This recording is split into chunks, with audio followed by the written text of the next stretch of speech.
आज फिर तुम पर प्यार आया है, एपिसोड 23।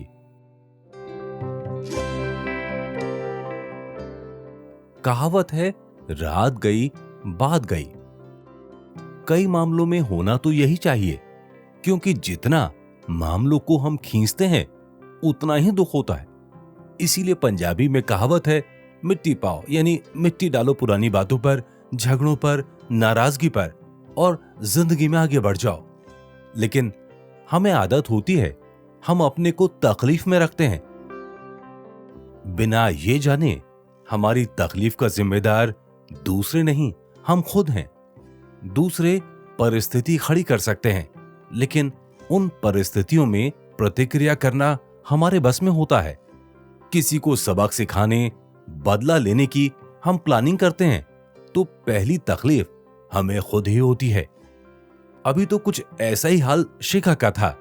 शिखा राहुल के रिएक्शन से नाराज थी।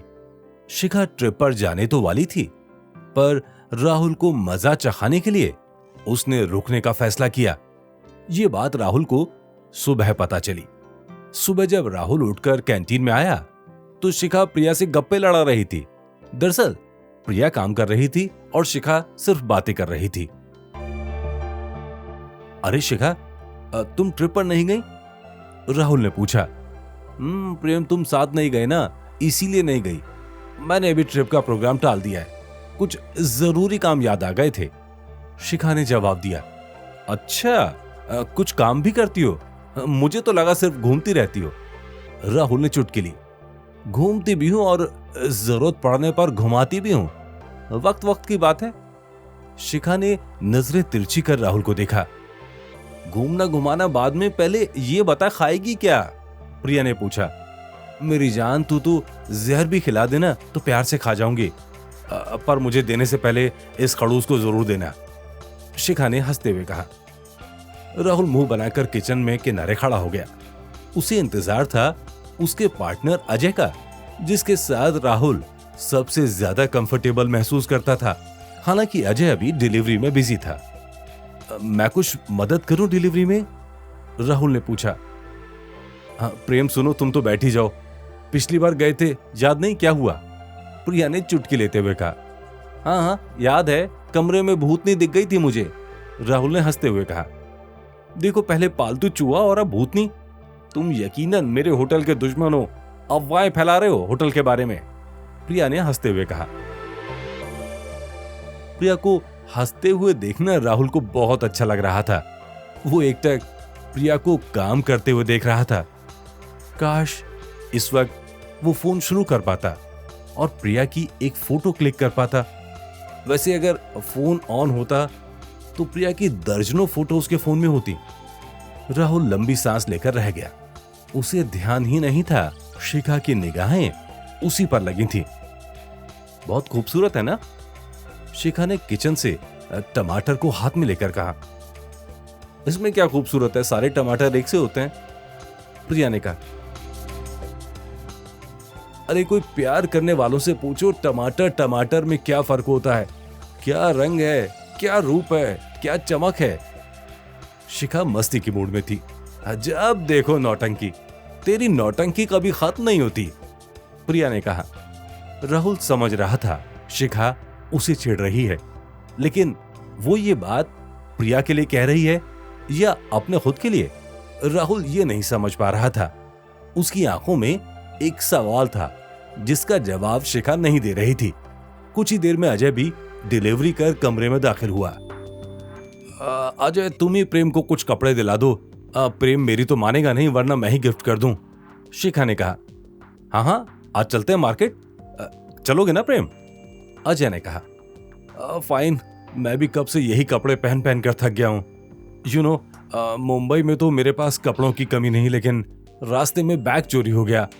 राहुल जैसे सफाई देते देते अपनी शान भगाने की कोशिश कर रहा था। हाँ, वो तो लग ही रहा है, बैग चोरी, पर्स चोरी, पता नहीं तुम चोरी होने से कैसे बच गए, शिखा ने फिर तंज कसा। कोशिश तो बहुत की गई थी, पर मैं थोड़ा भारी था, हाथ नहीं आया, राहुल ने पलट कर शिखा पर तंज कसा। वैसे तुम्हें चोरी करके कोई क्या करेगा प्रेम? शिखा ने फिर ताना मारा। उसकी आवाज में हल्की तल्खी थी। तुम प्रेम को जानती नहीं हो शिखा, मुंबई में जलवा था जलवा, अजय ने बातचीत के बीच में कूदते हुए कहा। अच्छा चलो आधे घंटे में चलते हैं, अजय ने राहुल से कहा। मेरे पैसे भी आने वाले हैं, मैंने चाचा को बता दिया है, तब कोई दिक्कत नहीं होगी। तब मैं होटल का रेंट भी दे दूंगा और खाने का भी। राहुल को इस मदद पर शर्म महसूस हो रही थी। हाँ, दरवाजे को टक्कर मारने का भी। और हाँ, जब हमारे पास पैसे आ जाएंगे तो तुमने जो डिलीवरी की थी ना, उसकी पेमेंट हम कर देंगे। प्रिया ने पलटकर जवाब दिया। अरे नहीं, मेरा मतलब ये नहीं था। एक्चुअली में थोड़ा बोझ बनना अटपटा लगता है, राहुल ने झिझकते हुए कहा। हाँ, जैसे तुम्हें तो हमने अपनी बाहों में उठा रखा है, शिखा ने तंज कसते हुए कहा। तुम प्रिया को जानते नहीं हो, रोज दसियों भूखों को खाना खिलाती है, पूरे इलाके में मशहूर है। आसपास जब तक कोई भूखा रहेगा तब तक प्रिया की किचन बंद नहीं होती। सुबह शाम मंदिर पर जाकर देखना, शिखा ने राहुल की आंखों में झांकते हुए कहा। ओह सॉरी, मेरी बात बुरी लगी, मैंने देखा था पहले दिन ही जब मंदिर आया। कहते कहते राहुल रुक गया। उसे याद आ गया वो साधुओं के बीच बैठा था और प्रिया ने उसे भी खाना ऑफर किया था। प्रिया के चेहरे पर मुस्कान खिल गई। वो गर्दन नीचे कर नाश्ते की प्लेटों को सजा रही थी। उसने बहुत कोशिश की कि मुस्कान चेहरे पर ना आ जाए, लेकिन फिर भी होठों के कोनों से मुस्कान झांक रही थी। ओह, मुझे भी तो जरा बताओ, मंदिर में क्या हुआ था? शिखा ने पूछा। कुछ नहीं, बस मैंने देखा था प्रिया को दूसरों की मदद कर खुश होते हुए। राहुल की नजरें फिर प्रिया पर टिकी थी। चलो छोड़ो ये बात प्लीज, फिर से पेमेंट की बात मत करना। तुम अजय के दोस्त हो, हमारे मेहमान हो, प्रिया ने कहा। हाँ, हमारा होटल बेशक छोटा हो, पर हमारे दिल बड़े हैं प्रेम, अजय बोला। राहुल ने सिर हिलाया।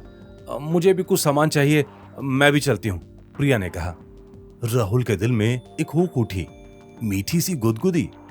उसके चेहरे पर मुस्कान खिल गई।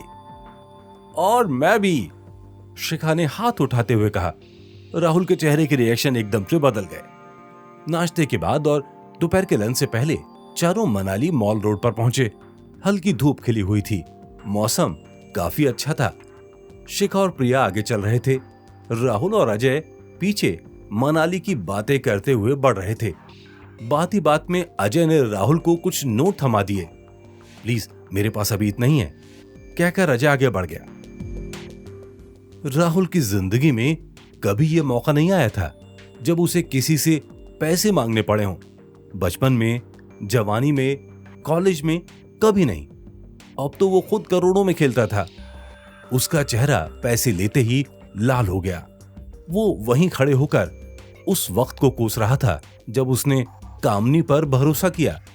लेकिन फिर याद आया कि गलती तो उसकी भी थी जो सूटकेस और बैग तक चोरी हो गया। सही वक्त पर एक एक एहसान का बदला चुका दूंगा, बस कुछ ही दिन की बात है, राहुल मन ही मन सोच रहा था। धीमे कदमों से वो अजय के पीछे चल दिया। उसकी आंखों में वो तस्वीर घूम गई जो वो किसी बड़े शोरूम से नीचे कदम नहीं रखता था। कपड़े पसंद करने से पहले रेट कभी नहीं पूछता था, लेकिन अब हाथ में चंद नोट उसे दुनिया की हकीकत बता रहे थे। उसकी रफ्तार धीमी हो गई थी, जबकि बाकी 3 लोग उससे आगे निकल गए। किस सोच में पड़े हो मिस्टर? ऐसे तो जिंदगी में पीछे रह जाओगे, रफ्तार बढ़ाओ, शिखा ने तंज मारा। राहुल मुस्कुरा दिया। काश शिखा को सच बता पाता कि वो जिंदगी में कहां पहुंचा हुआ है। अपना टाइम आएगा, राहुल ने जवाब दिया। अजय जानता था कि अगर अब उसने ढील छोड़ी तो दोनों फिर शुरू हो जाएंगे, तानाकशी बढ़ जाएगी। उसने तुरंत ही शिखा को हेल्प के लिए कहा और बाजार में सामान खरीदने लगा। वहीं प्रिया राहुल उर्फ प्रेम को लेकर मनाली के मॉल रोड की दुकानों पर गई, जहां उसने राहुल के लिए शॉपिंग शुरू की। प्रिया राहुल के लिए टी शर्ट पसंद करने लगी। प्रिया टी शर्ट के रंग चुन रही थी तो राहुल की नजरें टी शर्ट से ज्यादा प्रिया पर लगी थीं। प्रिया मोल भाव कर रही थी तो राहुल प्रिया के होठों को देख रहा था। राहुल के लिए यह लम्हा बेहद खूबसूरत था। उसे वो सबसे सस्ती टी शर्ट भी किसी खूबसूरत खजाने से कम नहीं लग रही थी। वो बस प्रिया की हर हाँ में हाँ मिलाए जा रहा था, उसकी हर पसंद की तारीफ कर रहा था। प्रिया भी राहुल के कंधों पर लगा लगा कर टी शर्ट देख रही थी। राहुल जैसे इस लम्हे में डूब गया। कुछ ही देर में बाद जैकेट पर आई तो मौसम के मुताबिक जैकेट के लिए मनाली की तिब्बत मार्केट में पहुंच गई प्रिया, जहां से हल्की जैकेट के लिए खूब मोल भाव किया। भीड़ भाड़ के बीच में प्रिया के साथ गलियों में घूमना राहुल को ऐसा लग रहा था जैसे इसी लम्हे की उसे जिंदगी भर तलाश थी। उसे लग रहा था वक्त यहीं रुक जाए। ये लम्हा उसकी पार्टियों से बेहतर था। ये लम्हा दौलत से खरीदे गए दोस्तों से भी बेहतर था। लेकिन वक्त किसी के लिए रुकता नहीं, किसी के लिए नहीं। और ये वक्त तो बहुत तेजी से भाग रहा था।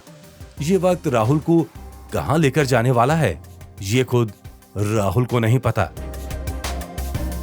क्या हुआ आगे जानेंगे अगले एपिसोड में।